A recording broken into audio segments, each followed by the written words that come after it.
Welcome to another episode of the Peak Potential Success Show. My name is Fong. I'm an entrepreneur, business strategist, real estate investor, speaker, also best-selling author, and every single day I help others unlock the potentials and guide them to succeed. Today on the show, we have another fascinating guest. On this show, we interview celebrities, entrepreneurs, business CEOs, athletes, and artists to find out their path to success, how they're able to overcome challenges and adversity, and of course, their keys to success. And today's guest is somebody who's been helping a lot of people, individuals, companies, businesses, real estate entrepreneurs achieve more success, build their portfolios, and become more and more successful.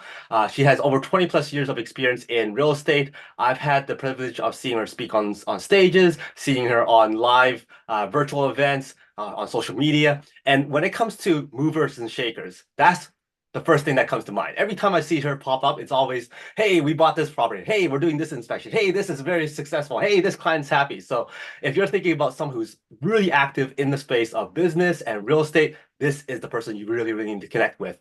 She's really good at boosting revenues, helping her clients increase their sales teams' productivities, grow their sales by increasing their resident retention, and of course, creating that win-win relationship with their residents as well. She's the founder of Hobby Millionaire, wrote the book Hobby Millionaire. So please welcome real estate investor, business entrepreneur, business and real estate coach, speaker, best-selling author, Ms. Bonnie Laslo.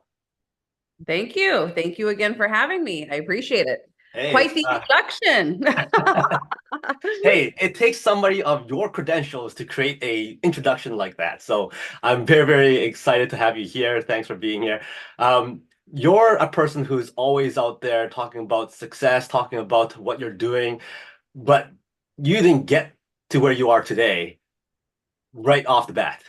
No, Like, not at all. you didn't come out of school or get born and then go, hey, I'm going to do real estate, I'm going to do business and all that kind of stuff. So what's your origin story? How did you become this amazing person you are today? In college, I couldn't pay my rent. That is really where it all started. That's a good Okay. start. I know. So in college, I couldn't pay my rent. I remember having to pull myself together to go ask my family for some money, right? And mind you, my rent was $250. Okay.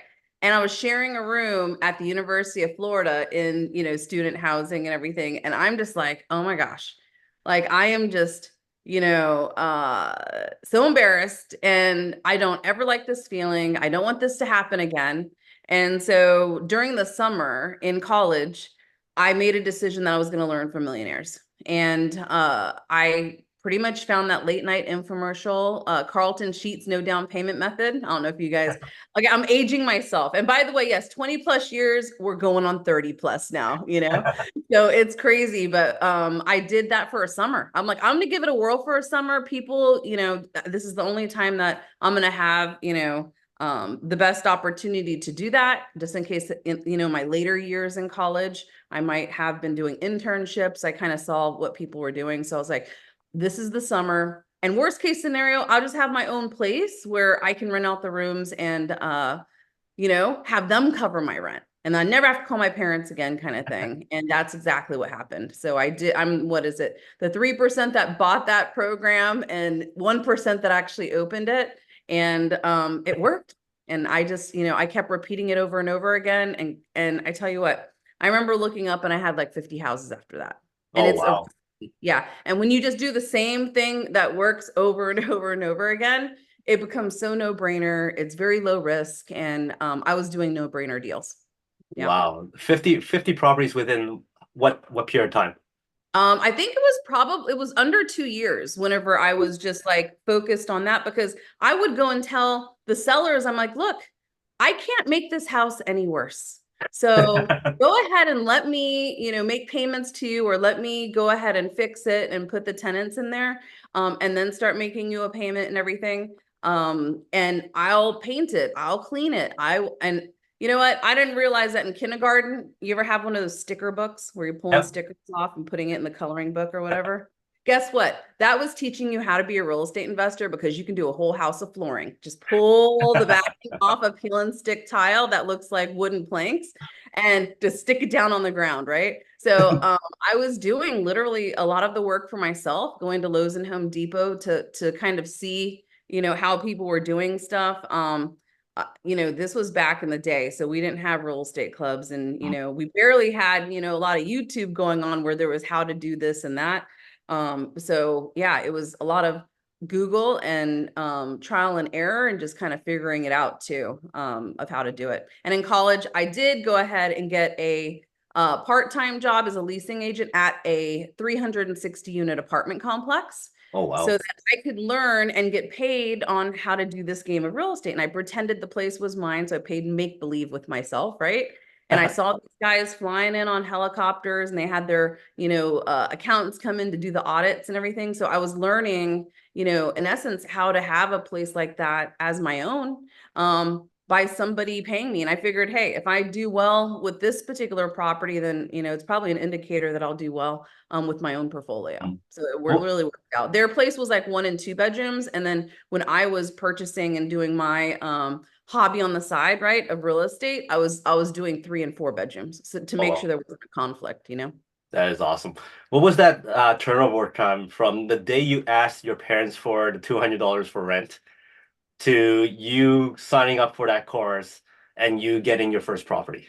Oh my gosh, it probably was the same month. I just Oh remember, wow. yeah, I remember feeling horrible at like having to ask for that because, it's just embarrassing. $250, you know what I mean? Like that's just not good.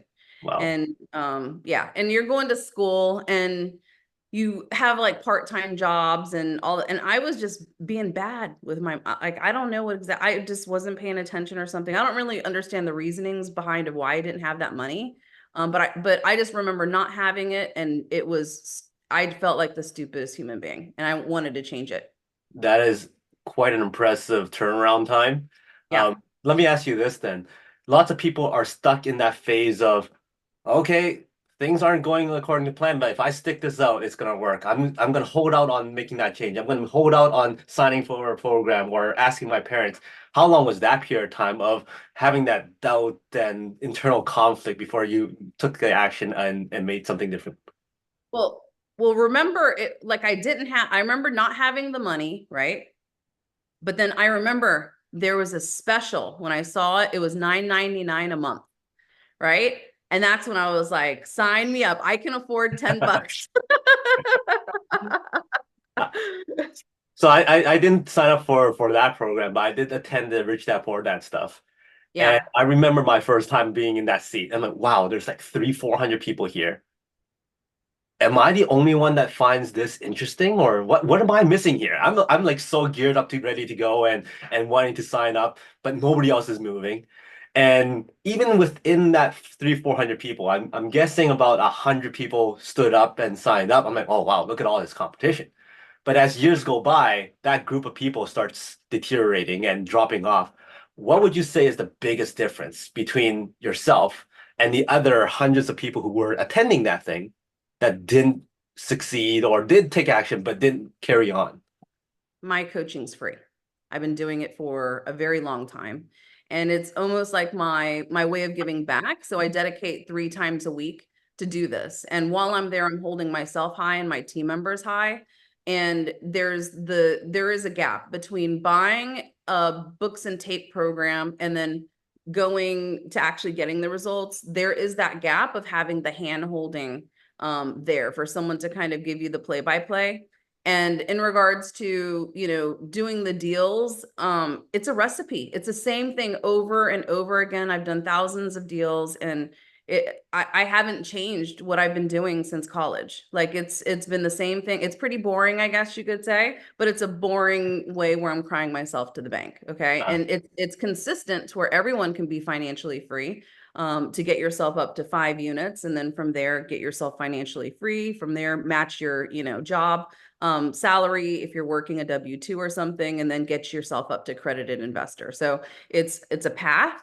And back in the day, Rich Dad Poor Dad, I remember looking at that, but I was like, that's telling me why I should be doing real estate investing. It doesn't show me how. mhm. And that I wanted the recipe. And that's what I was looking. I didn't want the reasons and stuff. And it, I am a very direct human being. And so I'm going to pretty much tell you how to do it. And it's up to you to walk those steps on what the next step is and how to do it. And it can happen very quickly. Mhm.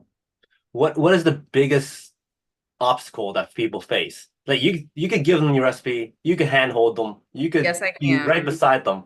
but there's Yeah, still that mental gap sometimes that people need to accept I before realized they that. follow. So what I is didn't that know. thing? Okay. I was in college, so maybe I had a little too much fun at University of Florida. So we were, you know what I mean? Like I remember doing offers at happy hour, okay, because I was so nervous. And then I had friends too that were always rah rah, because I was able to generate income, right? So it was like win shots for everybody kind of thing, right? But I noticed that when I started speaking at real estate clubs, and I would ask people how many people are doing, deals with each other, and it was like crickets. And I'm like, you guys are here consistently with each other for like years sometimes, and no one's doing deals with each other. Like you are your own best like study partners, right? And so I remember looking and figuring out in the seminar business and stuff like, that what 10% will go to the back of the room and stuff like that. But my thing was like, well, what about the other 90%? Like, why can I not reach those people? Like, and I remember going, like, do I have to go and get my speaking to be better? Do I have to handhold them, a little bit better? Like, does my coaching suck? Okay. Like I was trying to figure this out. Like, why could I not penetrate like 10% was easy. Like it was really good. It's wonderful. But I kept wondering, what about the other people, that were inside of the room? Like, why is this not connecting for everyone?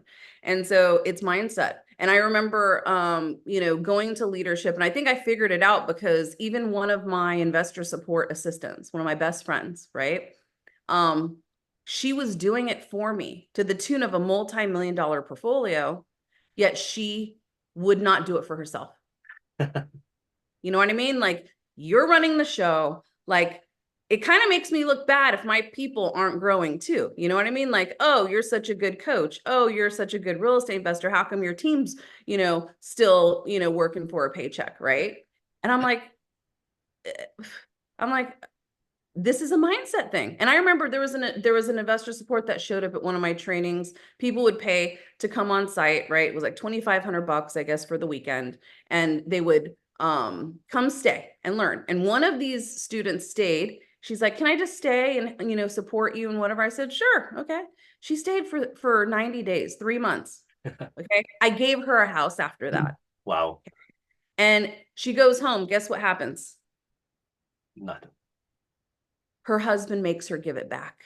Oh, that's worse Okay. than nothing. Oh my gosh. It was like I couldn't even understand what was happening, right? And so it has to do with a lot of mindset. And you're going to like pretty much you and your family and your surroundings are going to allow you to grow to be a big fish or a small one, right? I mean, it's like crabs in a bucket.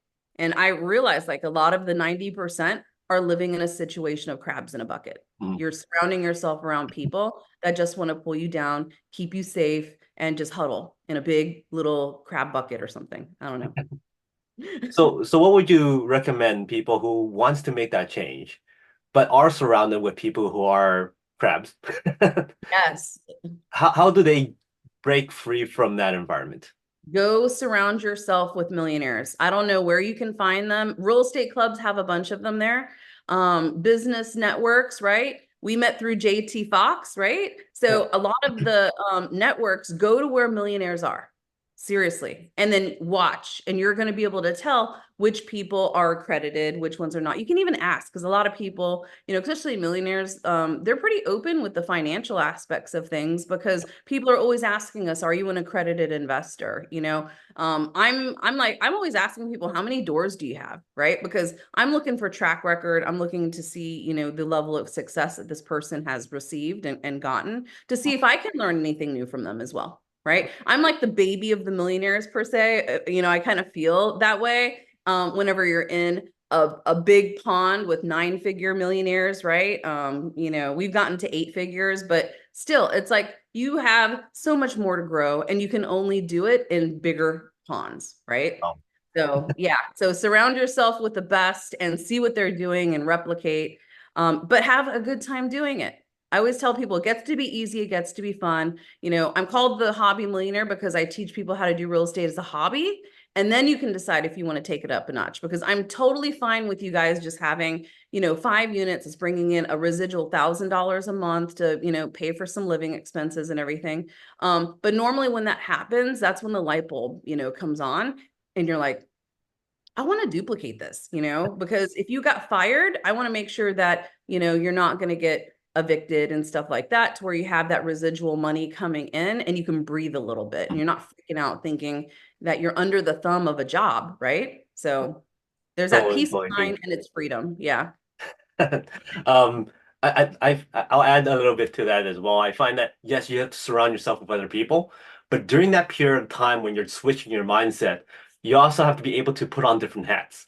So when you're back in your family environment and people that love you and care for you, you put on that same hat that you used to be, so that they don't start going, "Hey, you changed. You're not the same person." And then once you jump out of that, you put on the other hat and go, "Okay, I'm here to learn. I want to be with all these people." So then, and then eventually that merges, which Yeah. helps the mindset a little bit because I went through that phase where I was so full on real estate business, and when I'm at the family events, everyone's like, "Who is this person? We don't know this person anymore. He's changed. Let's go over there." So, Well, a um, lot of that, just notice whenever that's happening, it's better to go back into your first environment and just ask them questions, right? And then when you're in the other environment and you're surrounded and you're literally finding that business, real estate passion and learning from the millionaires and everything, it's the same skill sets that you're going to take back. And instead of talking about what you're doing, right? You can always go back to the pond number one, I say, and environment number one, and just sit there and ask questions. And you'll be surprised at how long you can ask people questions. They won't ask anything about you, right? But then they feel like, that you're magnificent, you're a great listener, you're a great friend, all that kind of stuff, right? yeah, And I only share the information about what I'm doing when people ask, right? exactly. So, but I'll ask them a ton of questions of what they're kind of doing. Because remember, like, you already have a certain knowledge base, and we're out there to absorb the information to see how people are doing successful cycles of action, right? And I'm a really good replicator. If I see something that's working, I will ask that person how to do it step by step, and I can replicate, right? I can do a recipe, I can build a cake. I see it right there on the back, and that's what I provide to people. And I expect the same back from other people too. The whole sizzle and no substance of exactly the how to gets a little annoying. You talked about the being a millionaire, being a real estate investor as a hobby. Now, Yes. when people think about hobbies, it's like, oh, a couple of hours a week, maybe a couple of Yep. hours a month. Is that actually feasible? Can somebody spend minimal 100% amount feasible. of time? 100% feasible. 100%. Like right now, I can tell you to sit there and just go on Zillow and look for all the properties in your state that are $100,000 and below Mhm. and pick one. How long does that take you? Right? Doesn't Minutes, take you that maybe? long at all. Everyone makes it way too, because remember, a lot of books and tapes and a lot of people that are teaching this, they try to make it so complicated to where you require the next levels of the coaching and all that kind of stuff. But literally, if you can just take it step by step, it's pretty easy. And the information's out there on how to do it for free as well. But it's a hand holding of just having acknowledgement and reassurance that what you're doing, is a move in the right direction. But properties that are under 100,000 and below, or apartment complexes that are $100,000 and below per door, you're going to see tons of millionaires playing that space. And then the $100,000 per house and below, we're actually watching to see if you can replicate a successful cycle of action, right? But millionaires are always looking to do business with other people, especially ones that can replicate the same successful cycle of action, Mhm. because we can only do so many deals and we want to do more. We think they're fun. So So, like, lots of people out there are thinking, okay, I have no money, no credit, no knowledge. yep, How do yep. they compete? You bring the deal because remember, wealthy people are wealthy for a reason. When they see a no-brainer deal, I can assure you this. You bring a 3-bedroom house that you picked up for 30 grand, you're magically going to create $100,000 in your life. And it's not going to be from you. It's going to be someone who wants to partner in with you because they understand, how the numbers work, Mhm. right? And so your credit doesn't matter, your previous, like, the main thing with it is finding the deal. You're going to make money. And if you have the ability to manage over the painter, the flooring person, the what, to get that property ready for the next tenant to move in or the next families to move in, great. And if you can even do, like we do around 10 to 20 a month, right? So it's one of those things where, if you just pace yourself to do I don't know, one every 6 months in the beginning, right? So you'll have two by the end of the year. And then what'll happen is you'll start getting the confidence and then you'll start doubling up. So I've seen people though, like I've got a couple hobby millionaires right now where, they started off with, one house, then they got two houses. Now they're getting, a duplex right now. And it's just, when you get comfortable with the process, you're willing to, play it a lot bigger. And that's why I say, 0 to 5 is pretty much where I support people, because I know coming from 0 to 5 is the biggest hurdle. Once you get there, then it's like training wheels. You should have an idea of pretty much how to do it. But when most of the population, right, what is it? More than, I don't know, 95 to 98, 85 or 95 to 98% of the population don't have real estate portfolios or rental property. That's a lot of people to help get from 0 to 5 units, right? Or 0 to 5 properties. And like I tell people, it can be, 5 houses, it could be one house and then a quadruplex, and it could be a mixture of all of it. But I wanted to make sure in the beginning that if for some reason you really didn't like it and it's not for you because it's so stressful and you just don't know how to regulate your emotions yet, I'm the person that's going to tell you, right? So it's that way you can look and see, because no one's giving anyone honest feedback. Right. Okay. And these are no-brainer deals. And I hope that whenever they partner in with people that do this for a long time, it'll put their mind at ease. Because I remember doing my first multi-million-dollar deal, and I felt so much more at ease knowing that someone had deeper pockets than me, right? So if something went wrong, I knew that my partner would have my back. So that was helpful.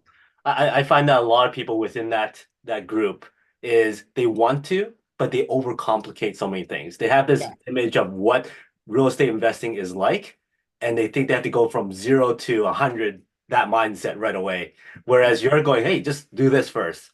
Come back to me when you're done that part, and then come back to me when done the second part, which makes it so much easier.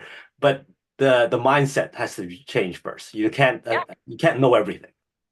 But here's the cool thing. Whenever, people are coming to my room 3 times a week, they're seeing the other people doing it. They're seeing the other people that had zero sitting in that same, Zoom call or whatever. And they're talking about the deals and they're going through the process of getting it under contract and inspecting it and buying it and fixing it and putting the tenant in place. And that's like shown. So, a lot of the mindset changes when you get around people that are doing it.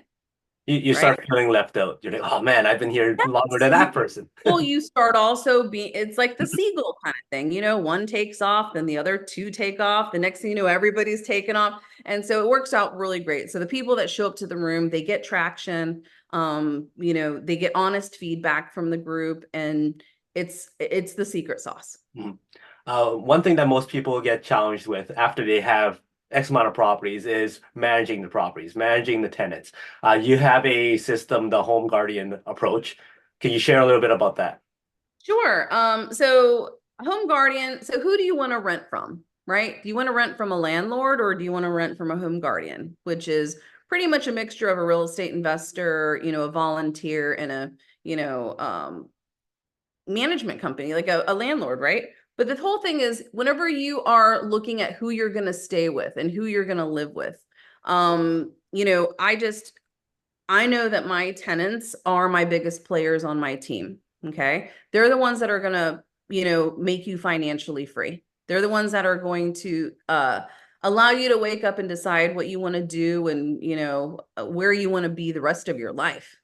And it's amazing at how many real estate investors hate their tenants and they talk bad about them. And, granted, there's some that are total headaches for sure. Okay. But the cost benefit analysis is there, right? And unfortunately, some people get better respect and better service, and an attitude to a waiter who's bringing you a $50 steak, right?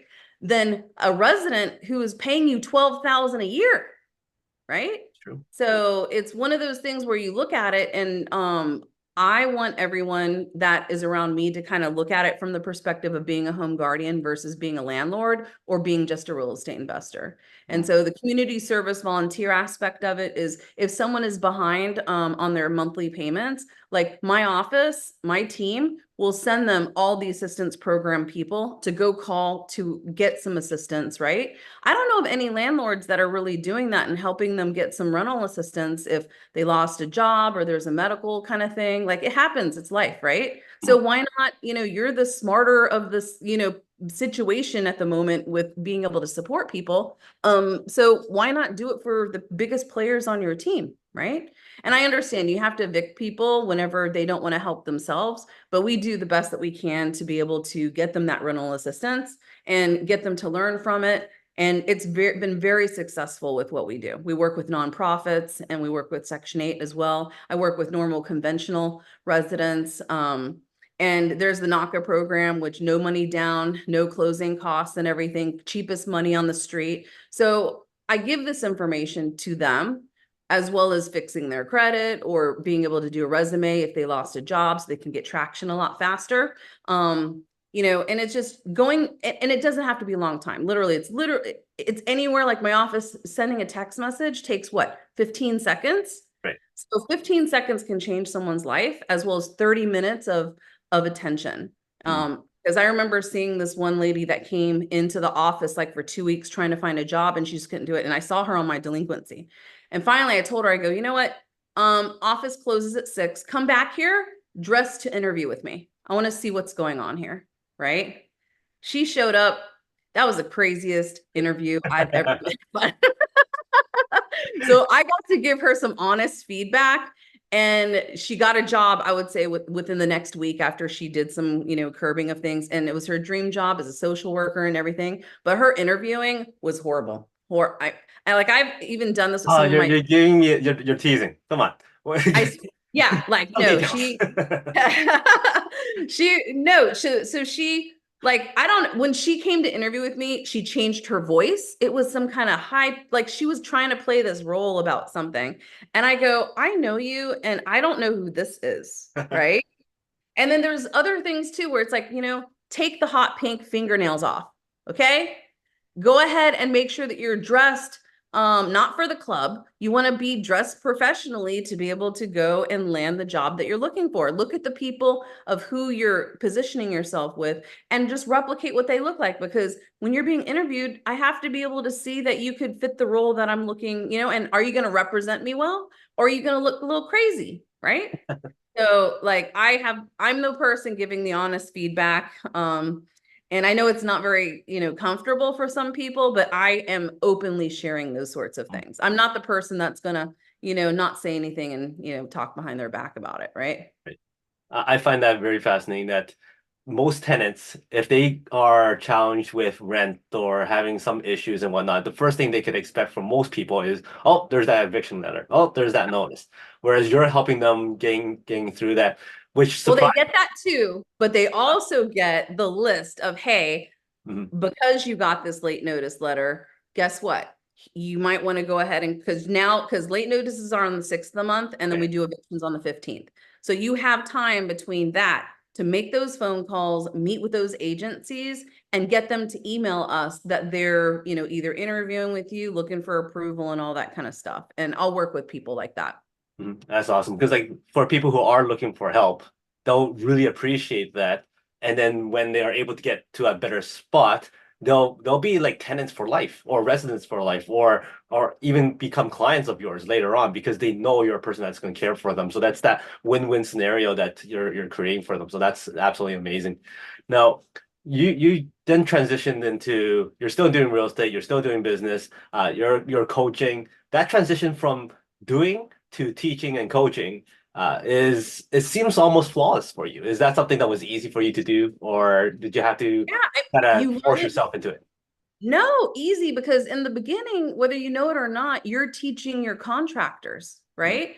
So whenever I was doing the work, I would hire a contractor that knew how to do something better than me. And then they would show up, and just that communication style and that interaction of being able to communicate what I want to him, to also keep them motivated and to build the relationship, because people don't want to do business with people that are, or they don't like, right? So if you're coming from a place of, this is a long-term relationship, I want to make sure that we're doing this, that, and the other. Like, I'm coaching my contractors into staying with me for as long as they possibly will stay with me, right? And then that just turned into people that were asking me, like, hey, what do you do? Can I tag along? Can I do it? Yeah, sure. Come on, tag along with me. And so I started just being able to explain what I was doing and how I was doing stuff. And it just naturally came from that, level of just, and I had a lot of practice, remember, because I got that leasing position at the apartment complex. So I got exposure literally to thousands of people and prospects and everything on this 360 unit apartment complex for 7 years. Everyone had to come through me to stay there or to rent there. And I took care of it all. So we're talking, I got to do a lot of practice with all sorts of personalities, right? So, you start off, doing that sort of thing, even with your family, your friends, and then, the honesty of it all is the people that you end up coaching are going to be family and friends at some point, right? You talked a lot about communicating and Yes. talking, building relationships. Yet you still have to be able to kind of change the way you communicate, change the different styles and all that kind of stuff in order to build good relationships with different backgrounds, different people, different cultures.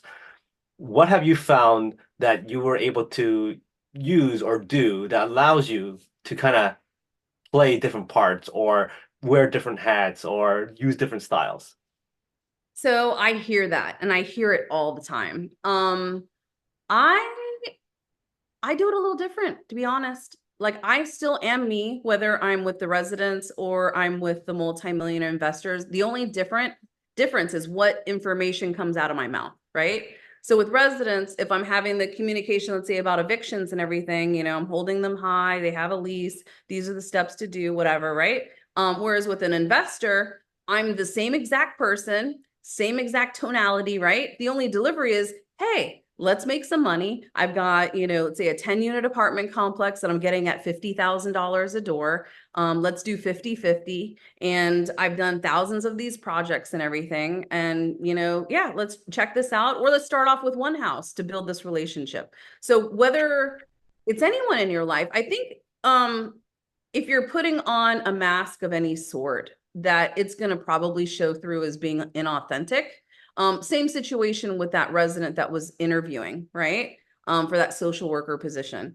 And yeah, there's context. I hear that all the time. And I do understand, like, if you're with a millionaire and you're with investors, like, don't run around in wife beater t-shirts, right? Like, I would say it's more of a situation, yeah, of professional versus not being professional, right? Like, if you're going to show up to meet with someone like myself, right? And you're looking for me to be able to see you as someone that I'm going to trust with my money or with my deals or to marry you in some sort of business partnership, like, I get to, feel like you take care of yourself. Like, you dress very nice. You know what I mean? Like, you look amazing. And so, yeah. But if you showed up to this interview, right, with me and was still the stunning person that you are, still being authentic, still, being able to have good communication, I think it's more about what you're showing on the outside, if that makes any sense, right? So with the different classes of different people, I would say it's how are you going to show up? Because you're not going to show up in that business suit if you're trying to have a relatable conversation with your tenants, right? They're going to be scared of you, right? So it's one of those things I would say when you're shifting, not so much the personality, but I would say more of your the way you're showing up in the world, right? Like from an outside perspective. Awesome. You then wrote the book Hobby Millionaire. What was that process like for you, and what got you to the point where I got to write this book? Yeah, so 2008 happened, right? And so everyone was going bankrupt and losing a lot of money, and I didn't understand why. Like, I was like, why in the world is why, like, what are these people doing? I thought, honestly, I thought everybody, when I learned real estate investing, I thought real estate investing was the way that I learned it. I really found out that people were doing real estate investing, which was more like gambling, which is not real estate investing, right? They were buying stuff based on appreciation. They're buying stuff that wasn't even out of the ground yet, right? Like those are the things that for me just are a little bit risky. I get it, like with developments and stuff. And but when you're starting out in the beginning, you're going to be purchasing cash flowing properties. And when 2008 happened, everyone was downsizing into our $100,000 to $200,000 houses, right? And or into the apartment complexes. And so for me, I've been through all of these, different crises, right? 2000 bubble, 9/11, 2008, coronavirus, whatever. All this crap's going to happen in the future. It's just, when everyone needs a place to live and it's affordable, right? And it's just normal, the values are probably anywhere between, I guess the appraisals we've gotten have been anywhere between 100 to 300,000. Okay. But we still bought them at 100,000 per unit below. Okay. Then everyone was pretty, safe with it, recession proof real estate. So when I saw that and people were asking me, how are you surviving? Right. So I kept looking. I remember looking at someone's portfolio and they're negative 16,000 a month. Wow. Right. And so I coached them on some very little things. They did it. And next thing you know, he came back. He goes, Bonnie, I'm now up 20,000 a month just by implementing what you had told me to do.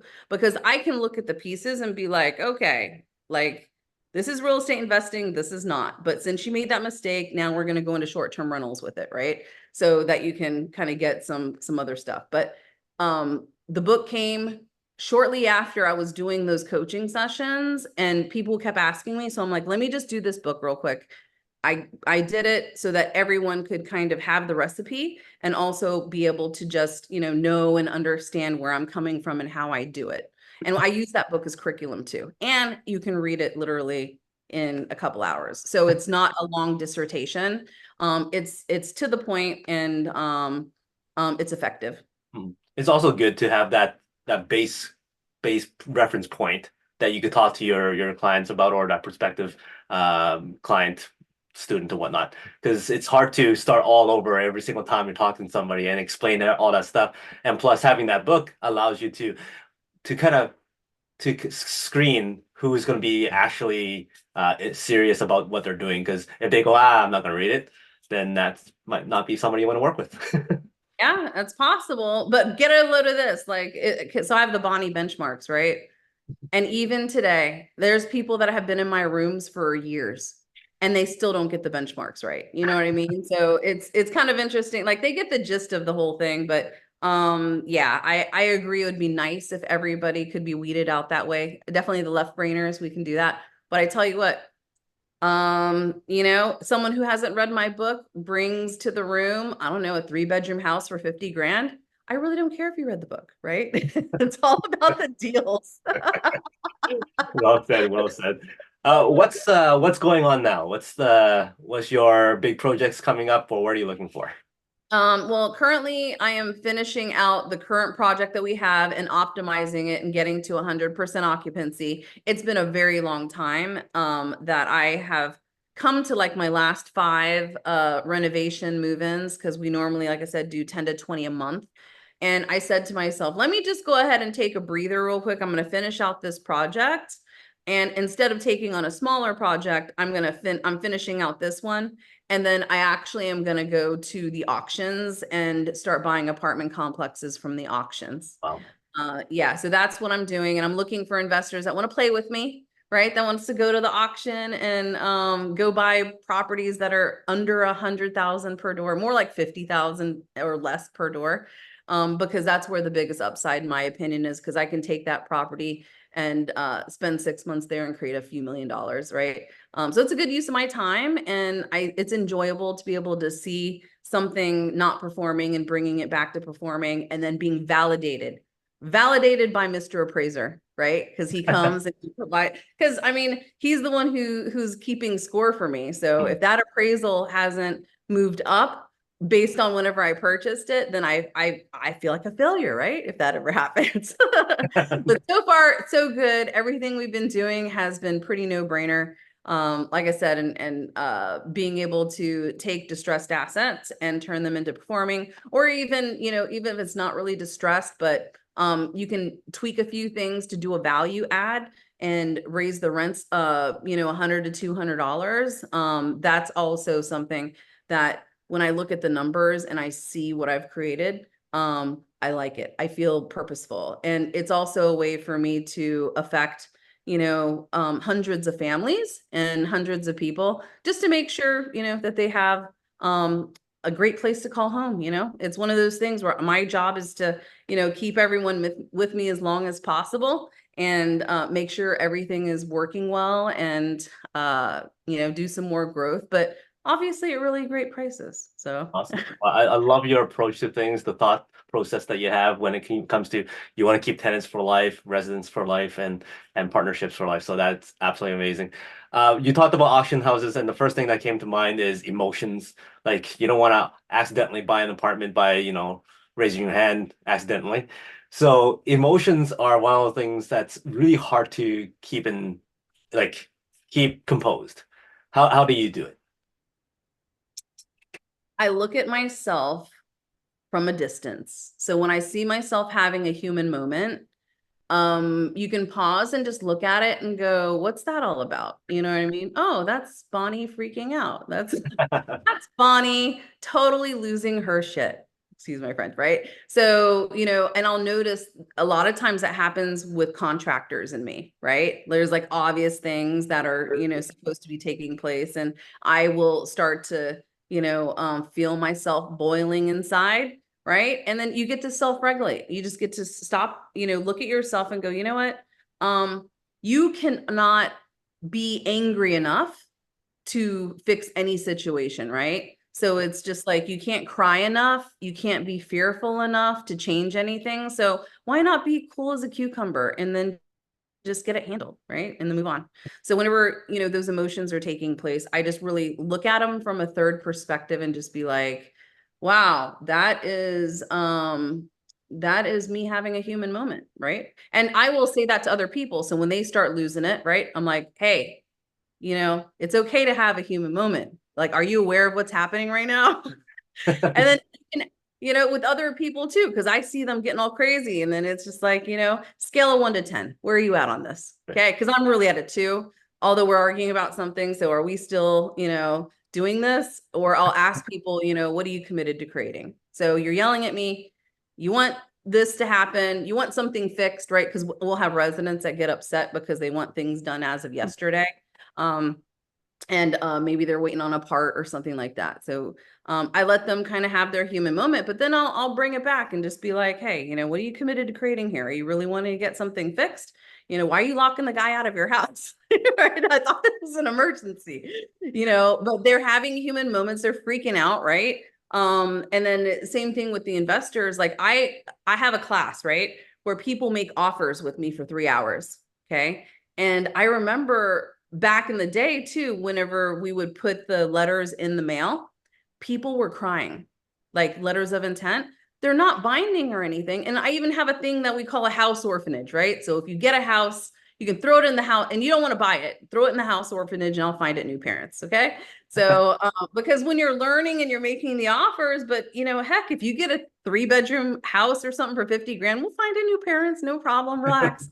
But the emotion with the auction or with making offers, like people think that it's 100% legally binding, and that's just not true, right? That is awesome. I mean, you thought of everything. All the emotional situations that people go through on their first. I remember when I put out my first offer, I was freaked out of my mind. And Yep. I bid low too. I did Yep. not sleep. I sweated bullets. I was so scared that it was actually get accepted. In the end, they didn't even counter offer me because it was so insulting. I'm There like, you oh, go. so all that sweat was for nothing. Yeah, exactly. But you get to go through that and look at yourself, look at yourself and go, wow, I just totally worked myself up when it didn't need to happen. And then when some people are freaking out that much, I'm like, look, relax, send it and put my name on it. I don't care. Right. So it's just, relax. Like you get to go through the process. And the more you do it, the more you do it, the more it becomes known. Right. And then when you're tied to people that do this on a regular basis, hopefully you'll borrow from their confidence. Yeah. Nicely done. Thank you very much for all the nuggets that you've lent here. Is awesome. Before I let you go, I'm going to give you 5 quick rapid fire questions. Give me the first thing that comes to mind. Okay. I You're can. stranded on a deserted island, one food to eat for the rest of your life. There's no consequence. So you're not going to be unhealthy. You're not going to lose energy. One food that you can eat forever. Beef jerky. Ah, my kind of food. Um, Hollywood calls and goes, "Hey, Bonnie, we love your story. Very inspirational. We would love to do a biopic of you. Who would you cast to play you?" Oh, wow. That's a great question. Probably J-Lo. Lo shows up at your door and goes, "Woo! I got casted to play Bonnie. Let's hang out. Let's have some fun. Let's get to know each other." You go, "Hey, Lo, no worries. I got the entire night planned out. This is what we're gonna do." So, what does that night look like? Ooh, so business night or like fun night? Well, getting to know you night. Getting to know you night. Oh, we're going to the spa. I'll tell you that. Yeah, we're going to the spa. We're flying around someplace to where it's quiet and we can talk, but it's also in a wellness center, peaceful environment to where they feel good because they get to remember the feeling of good when they're around me. Awesome. Well, Lo's hungry, and you go, "Hey, no worries. Let's go back to my place. I'll fix you something special. This is your special dish. So, what can you prepare?" Oh my gosh. It's really okay. This is really bad. I don't really cook. I go out to dinner a lot. But if I were to cook or if I were to bring somebody in, I would have to say crab legs and scallops and a bunch of seafood. Awesome. You know what? I've done this so many times, and I think your first answer and this answer is right up my alley. So, um, you're stuck in a car on a road trip, many hours on end, one song that you don't mind listening to. One song. I listen to so many podcasts, but if it were a song, I would say Firework by Katy Perry. I love that song. Awesome. And last question. Give me a number from 1 to 4. 1 to 4. Let's go with 4. 1, 2, 3, 4. So, if you had to use Lego as a metaphor for success, how is Lego like success? So Lego as in the toys? Yeah. Oh, well, I would have to say Legos. I used to play with them all the time. So I used to envision building all the castles and the houses and the buildings with my Legos. So I would say with real estate investing, play with Legos, get your children to play with Legos so they can start envisioning a future of being a trust fund baby because you're going to have a real estate portfolio. And guess what? It's going to start with Legos and also those peel and stick stickers in the sticker book. Nicely done, bringing it all the way back to the beginning. Thank you very much for your time. That's how Lego is like success. Any final words from you? How do people get in touch with you? On Facebook, I have a real estate hobby millionaire Facebook group, and so there's a bunch of us that are there, and I would say is one of the best ways to get a hold of me. As well as on meetup.com, the real estate hobby millionaire, and that is Make Your First Million. That is the name of the group. I do everything on Zoom at this point in time. I used to do in person prior to COVID, but the convenience of Zoom is so amazing and everyone's still getting traction, which is good. But we're going to now do a mix of both. So I'd say meetup.com as well as Facebook. Plus, you can find me on Instagram. You can find me on Facebook. Just message me. I'm pretty open to meeting people at the events. So at the JT Fox Network events, they can always pretty much find me there.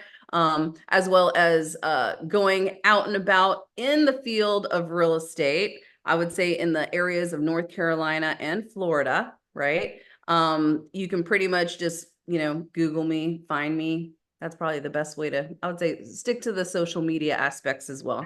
And then we Awesome. can, thanks. Awesome. Any final words from you?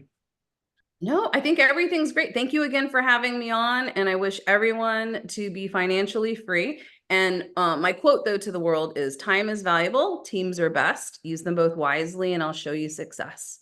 And you don't have to do it alone. And, and just understand in the beginning, people feel like they're going to do it on their own just so that they can, get their own and that'll be that. But when you're playing the bigger games, you're going to learn how to play in teams. Awesome. Well, thank you very much. Everybody, make sure you connect with Bonnie. She's got it all figured out. If you're scared about something in real estate, she got that sorted out. If you're scared of putting offers, she got that figured out. If you want to buy multi-million dollars, she's got that figured out. So make sure you connect with Bonnie. Thank you very much for your time. It's been awesome, everybody. Connect with Bonnie. She's Bonnie. My name is Fong. Until next time, today is the day to lock your peak potential. We'll see you later.